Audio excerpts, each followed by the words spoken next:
Yo, welcome back to the motherfucking Minority Sports Report.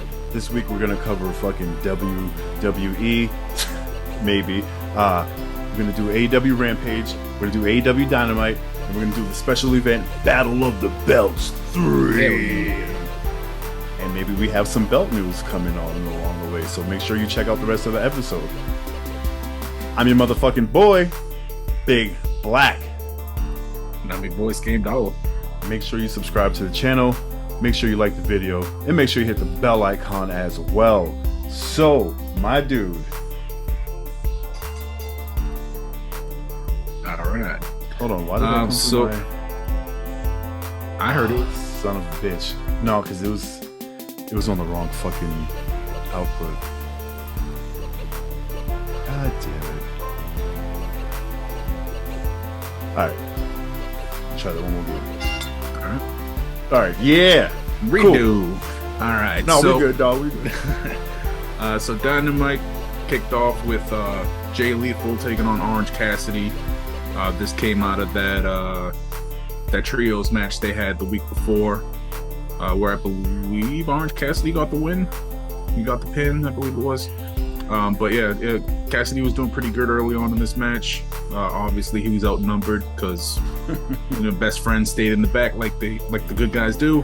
And then Jay Lethal came out with Sanjay Dutt and Satnam Singh. So obviously, after some distraction from them that worked in their favor, Lethal started focusing on Cassidy's knee and leg, combination of the two, one or the other. I don't remember exactly which.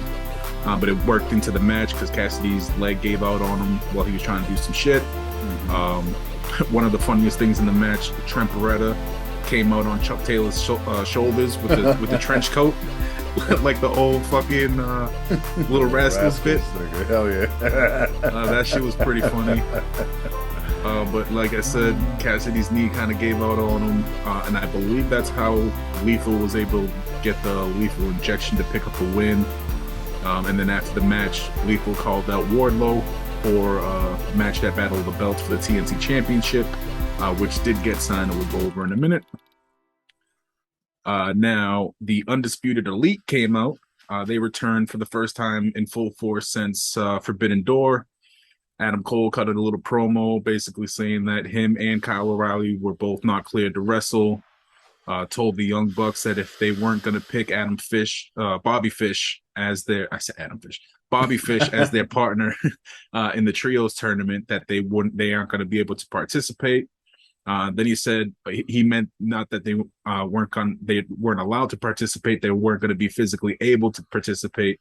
And then the three of them jumped the Young Bucks, beat the shit out of them, which caused Hangman Adam Page to come out and chase off Undisputed. I guess they're just the Undisputed now since the Elite part got beat up. Oh, fucking butterfly pants. Yep. And that led to Hangman and the Young Bucks shaking hands. So it looks like the Hung Bucks are back together. Which when we were watching it, we were both hoping Kenny Omega came back for that shit, but that didn't happen.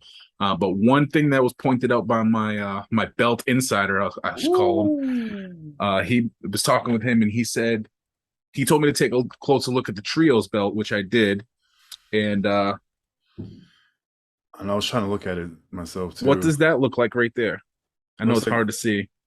That's what I was looking at too when they showed the belt. Looks like a super kick party, right? Yeah.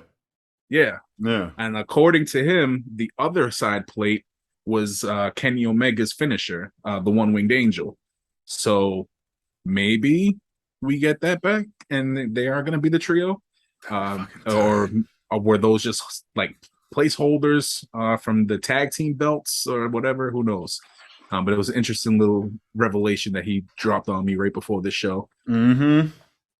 But yeah, so after that, we had Dr. Britt Baker and Jamie Hayter taking on Thunderstorm. That's the team of Thunder Rosa and Tony Storm. Storm and Rosa both hit like simultaneous suplexes on Baker and Hayter as they were trying to hold on to each other to prevent it, but it didn't work. And then right after that, Tony Storm did her patented ass blast to both girls twice, and then went for the third one on Dr. Britt Baker, but Baker pulled Rosa in her place So Tony Storm hit her with her ass, and that Rebel, not Rebel, Jesus Christ, Jamie Hayter took advantage and rolled up Thunder Rosa for the win for Baker and Hayter. So yeah, that was that. Do you know the Baker man? Patty cake. Ooh. Powerhouse Hobbs defeated Ren Jones in a squash match. Basically, right before this match happened, Taz officially announced that Team Taz was over. Mm-hmm. And then Powerhouse Hobbs squashed this dude Ren Jones, and after he beat the shit out of that poor dude, Tony Stark, Jesus Christ, I'm all over the place today. You are all over the place. Ricky Starks came out and tried to beat the shit out of Hobbs, but he got laid out with I believe it was a spine buster. Yeah. And Hobbs just kind of ended that shit. Then we had kind of I wouldn't say undesirable match, but this would have been a great match 15 years ago. Christian Cage taking on Matt Hardy. I mean, Christian Cage still looks great, but Matt Hardy definitely looks like a 40-something-year-old man. Yeah. Sadly, shit. He can still do his thing, but he's not going to be one of those guys that can go every week. Which I mean, we haven't seen him in a couple weeks now. But yeah, he called out Christian Cage over the shit he did with Jungle Boy. So yeah, Hardy was he tried to put Christian Cage on the table and hit him with the elbow drop, but Christian ended up moving out of the way, so Matt Hardy went straight through the table. And I don't remember how Cage got the win. I'm assuming with that his finisher, whatever it's called, and he picked up the win. Then after the match, he was going to hit Hardy with the concerto, but then that's when Luchasaurus came out. Luchasaurus was just a distraction because while Christian was looking at him, Jungle Boy came up from behind and attacked him, but Christian was able to sneak away and then run through the crowd and then back to the locker room. Like a real heel. Yep. It was great. The real piece of shit that he is. After that, Ethan Page cut an in-ring promo basically saying, like, why aren't you giving me enough TV time? Blah, blah, blah, this, and that. And that Stokely Hathaway came out, gave him his card. So it kind of teased Ethan Page joining that stable. Who knows? Maybe Ethan Page will be a baddie. The baddies and then the badasses. Yeah. Oh, after that, we had a dumpster match between the Acclaimed and the Gun Club, which was kind of a throwback to Billy Gunn because Billy Gunn was in a dumpster match back in WWE back in the day. It was him and Road Dogg versus it was Mick Foley and Terry Funk, but they were going by, I think it was he going by Cactus Jack? I think he was going by Cactus Jack at that time, and then Terry Funk was going by Chainsaw Charlie. Definitely remember Chainsaw Charlie. Yeah. They got pushed off the stage in a dumpster, and then they had a dumpster match at WrestleMania in Boston, which I was at, which I don't even fucking remember, as we discussed on Dynamite. But anyway, Colton Gunn suplex Max Caster on one of the pyro grates, which is crazy. That was a hard hit. Always. Then Anthony Bowens got hit with Colton Gunn's Colt 45, which is kind of like a double underhook DDT, but instead of dropping him straight down, you kind of twist and drop him on his back. So he did that right on the hard stage. Austin Gunn climbed the heel tunnel and was going to jump off and hit Bowens with the elbow drop, I assume, through a table. But Bowens fought off Colton Gunn, who was holding him down. And then Max Caster appeared behind Austin Gunn, tossed him off the heel tunnel into the dumpster. Yeah. And then he jumped off the heel tunnel and put Colton Gunn through the table. And then they threw him in the dumpster and won the match. And then pushed the ass boys off the stage in the dumpster. Yep. And then when they landed, though, I don't know if you noticed, but it looked like one of the Gunn's foot was like right on the rim of the dumpster when it flipped over. Oh, I didn't see that, no. So I was wondering if they got hurt, but it looked like I seen a tweet from Austin Gunn that said they were both fine. So it looked like they got out of the injury free, luckily. Yeah, I didn't see anything about them getting injured either, and I usually see that shit. Yeah, it was hard to see, but it's like right as it flipped over, you see like 2 feet, but I couldn't tell if it landed on it or if it was just the way that like his feet kind of slid underneath. It was kind of hard to tell, but they're both fine. Got it. Hell yeah. Then the main event of Dynamite, we had Chris Jericho putting his title shot against Moxley on the line against Wheeler Yuta. Oh So if yeah. Yuta wins, he goes on to face Moxley at on Rampage. No, not Rampage. This coming week. Quake at the Lake on Dynamite. Yeah, Quake at the Lake this week. In this match, Yuta hit 3 tope suicidas in a row Yeah, that shit was nuts. on Jericho, which was pretty crazy. Then he went to go for something off the top rope and landed right in a code breaker from Jericho, which it looked like it hit him pretty hard. Jericho kind of fucked it up a bit because he didn't get the height, but it still landed. Yuta and locked in some kind of crazy ass submission where he had Jericho's legs locked up and then wrapped his arm around him and then pulled his head back. It was all fucked up. Yeah, that shit was nice. Yeah, but Jericho was able to get out of that by reaching for his bat. And then as Aubrey pulled the bat away from him and got rid of it, he kicked Yuta right in the dick. Right in And the cock. that set up Jericho's deep walls of Jericho on Yuta. Just fucking stretching him out, looked like a fucking bow and arrow. Yeah, it did. Yeah, Yuta had no choice but to tap because he was stuck in that shit. That shit was deep. Yeah, it was. And then after the match, Jericho wouldn't let go of the walls, which caused Moxley to come out and chase off Jericho. Jericho took a mic and said, "You wanted the last survivor of the Heart Dungeon and the Lionheart. You got him." So we got Jericho Moxley this week at Quake at the Lake. Yeah, that was my favorite version of Jericho. I liked Y2J ECW, WCW Jericho. Yeah, Y2J was cool. Especially his debut was that shit was crazy. Insane.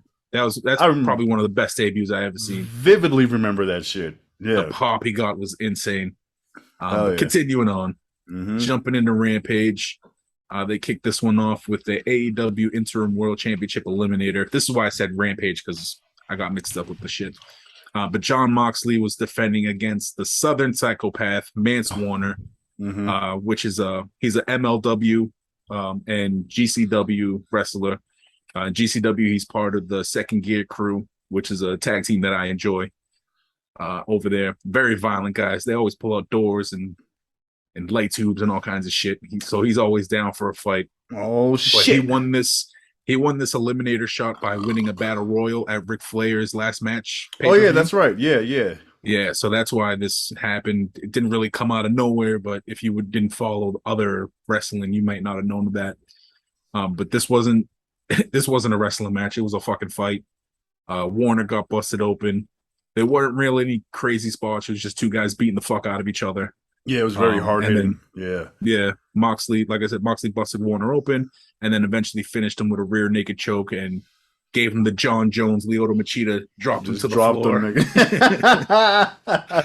That shit was great. So big win for Mox there. But it was good to see Mance Warner getting some cable TV time. Yeah. Other than being on GCW and MLW. But so QT Marshall was then doing a little thing with Ricky Starks in the factory. I guess they're trying to offer protection against Powerhouse Hobbs. And so QT Marshall and Aaron Solo, who I guess was Ricky Starks' old like independent tag team partner, they were trying to like side with him and all that, but obviously Starks declined, and that just kind of ended that little segment. So we'll see what happens there in the future. Then we had New Japan's Konosuke Takeshita again, still on his U.S. tour. He defeated what's his name? Dolph Ziggler's brother, Ryan Nemeth. Oh yeah, that is his brother. I keep forgetting that shit, even though they look fucking the same. Takeshita hit the Blue Thunder Bomb and then a Dragon Knee, which was one of the hardest knee strikes I've seen. It's like Kenny Omega's V trigger, but like the speed he hit him with, it was just crazy. But he was able to pick up the win with that. After the match, Peter Avalon tried to jump in because that's Ryan Nemeth's boy. They got that stable. I think it's the Wingmen. Yeah. He tried to jump Takeshita, but it didn't work out for him. He just ended up eating one of those knees to the face too. His first time on TV in months, and he gets a knee to the face. Yeah, that's fucked. I didn't see that part because I had went out. I saw like the first half of Rampage. After that, we had the debuting new head coach of the women's division, Madison Rain, in action. She was taking on I, I is she a probationary baddie at this point? Who Because was she's it? not a because Jade Cargill hasn't really accepted her. Layla Gray, Oh yeah, that's who it was. Yeah, I saw she's a pieces like of that as I was shutting my TV off and going oh, out. what is it Yeah, in biker gangs? Oh, she's a prospect baddie. prospect. She's a prospect. I can't even speak. But yeah, so this is basically just setting up a feud with Jade Cargill and Madison Rain. Rain got the win with her cross reigns finisher, which is basically like Sting Scorpion Death Drop, but you kind of spin and drop them on their face instead of the back of their head. After the Nice. match, Jade Cargill came out, started talking her shit, challenged, told Madison Rain to accept her open challenge on Dynamite this week. So we're gonna get Madison Rain and Jade Cargill at Quake at the Lake. And Quick then at the lake. while Madison Rain was looking at Jade Cargill dealing with all this shit, Kiera Hogan tried to jump her from behind, but Hogan ended up eating one of those cross reins herself. Yeah, she did. So yeah, and Madison Rain, she's former like Impact Knockout or TNA champion, so she's got a lot of experience. She's not a newbie, Mm-hmm. so that's going to be interesting there.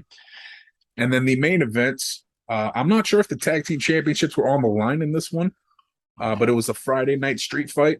It was Swerve in Our Glory, Swerve Strickland, and Keith Lee versus Tony Nese and Josh Woods. Yeah, this one was crazy. There was a lot of shit that happened, but at one point, Tony Nese threw protein powder in Keith Lee's eyes as like Mr. Fuji's salt and all that shit. So he used that to blind him. Keith Lee had to take like a fan's water and pour it on his eyes to clear it all out. Damn, that's fucking at tight. one point, Tony Nese was kind of like on the mat on the ring at ringside, like leaned up against the steps, and Swerve had a full toolbox that he just whipped at his head, but Nese was able to move out of the way in time. Luckily, because that shit would have hurt. Like it was a real metal toolbox hitting that fucking staircase. Oh shit, son. After that, Nese and Woods hit Lee with a double DDT on the chair, and they like stacked on top of each other to pin him. And then Swerve hit a 450 splash off the top rope onto everybody to break up the pin. Jesus. At some point, Smart Mark Sterling tried to get on the top rope to do some dumb shit, and Keith Lee just kind of pushed him through a table off the top rope. Woods was trying. Oh, so Keith Lee and Josh Woods were on the ring apron. Woods is holding on to Keith Lee, trying to suplex him through two tables that are at ringside. Keith Lee's holding onto the ropes. He wasn't budging, and then Nese hit him with a super kick, which made him let go, and then Woods superplexed him through Keith Lee through the tables, which hurt both of them. They were both fucked up from that. But Swerve was able to get a back body drop onto Nese onto a stack of chairs, and then hit him with the Swerve. Hit him with the Swerve stomp off the top rope to pick up the win for Swerve in Our Glory, which again, I don't remember if the belts were on the line or not. They didn't really mention it, so I don't think they were. I think this was just kind of like a grudge match type thing. Yeah. But it was a hell of a main event in that one. Then on to Battle of the Belts 3, the third one we've had this year. Snap! Oh yeah. But yeah, so this one kicked off, and it wasn't live. They taped this Friday because Rampage was live on Friday, and they taped Battle of the Belts right after Rampage. But this one kicked off with the TNT Championship on the line. Wardlow defending against Jay Lethal. I love that they're giving Wardlow the Goldberg entrance, following him from the back. The fans chanting Wardlow like they see the Goldberg. Very Goldberg-esque. But yeah, it was great. At one point, Lethal faked I think it was a knee injury. And when Wardlow was kind of like, oh, fuck, turned his back or whatever, he's trying to sneak in a roll up. But Wardlow was able to kick out.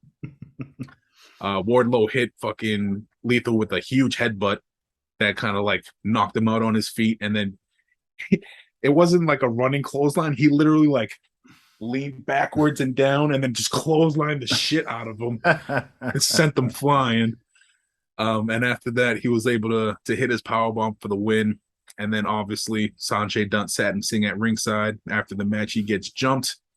Satnam Singh put his foot on Wardlow's throat. And Wardlow, he's the monster. So he was like lifting it up, and everybody was all thing about it. Then Jay Lethal ended up locking in a figure four while he had his foot on his neck. And then eventually Wardlow got chokeslammed through a table by Satnam Singh and ended that little segment. So I think we're gonna get Wardlow versus Satnam Singh at some point if Satnam Singh can go enough match by himself. Right. Which I don't think, we haven't seen yet. It's all been tag matches. But yeah, that led into the AEW Women's World Championship match, where Thunder Rosa was defending against Jamie Hayter. Since Hayter got the win in that tag match, she got a title shot here. Obviously, Hayter came out with Dr. Britt Baker and Rebel. Thunder Rosa came out with Toni Storm. This was a solid match. A lot of good shit in this one. Rosa went for a tope suicida, but Jamie Hayter literally like punched her out of midair. Oh shit! She dropped to the ringside. Thunder Rosa. So Jamie Hayter was like seated up against the ropes, like at the bottom rope. Thunder Rosa came with a running drop kick right to the face, through the ropes, knocked her out to the outside, knocked them both to the outside, which is crazy. It looked like it took her head off. And then Hayter hit Rosa with they called the sheer drop brainbuster. Oh yeah. When she did it, Thunder Rosa's legs folded and her knee smashed Jamie Hayter in the nose, broke her nose, according to the report that I seen. And you can see it really fucked her up because when it landed, she instantly rolled over and like was holding her face. But she continued the match. I didn't see any blood, but I'm pretty sure it was confirmed in the reports that it was broken for sure. Damn. But yeah, Baker and Storm got into it at ringside. They got into a little scrap. Hayter was a little distracted by it, so then Thunder Rosa tried to go for a few roll-up attempts. Jamie Hayter kicked out of them. I think it was like 2 or 3, and then on the final one, she was actually able to get the pin with one of those roll-ups and get the win and defend her belt. Yeah, your favorite finish. Yeah, love it. Then in the main events of Battle of the Belts, we had the Ring of Honor World Championship on the line. We had Claudio Castagnoli defending against Konosuke Takeshita. Which this match was awesome, like awesome wrestling match. There wasn't really too many crazy shit spots in this one. It was just solid technical wrestling and shit. But Takeshita hit Castagnoli with a monkey flip, which Castagnoli rolled right into a monkey flip of his own on Takeshita, which was pretty cool to see. Takeshita hit Castagnoli with I don't know if it was they said it was a DDT, but it looked more like he just kind of picked him up and dropped them face first on the turnbuckle while they were both hanging on the top rope. Oh shit. And then when Castagnoli hit the mat, Takeshita hit a frog splash off the top rope. Well, I shouldn't say hit. He missed the frog splash off the top rope, but Castagnoli still sold it, and they still went for the near fall. But yeah, so what happened there? Oh yeah, Takeshita. After that, Takeshita hit a bunch of like close near falls. Almost was like this close getting the win a bunch of times. He reversed Castagnoli's one of Castagnoli's Ricola bombs into a Hurricane Rana for another near fall. Damn. But then he went for a jumping knee, which Castagnoli caught him in midair and hit him with a Death Valley driver. And then he was able to finally hit that Ricola bomb for the win and retain his Ring of Honor World Championship at Battle of the Belts. Fucking tight. Yeah. Yeah. That is fucking I'm not sure. I'm not even sure if my DVR recorded Battle of the Belts. It usually does.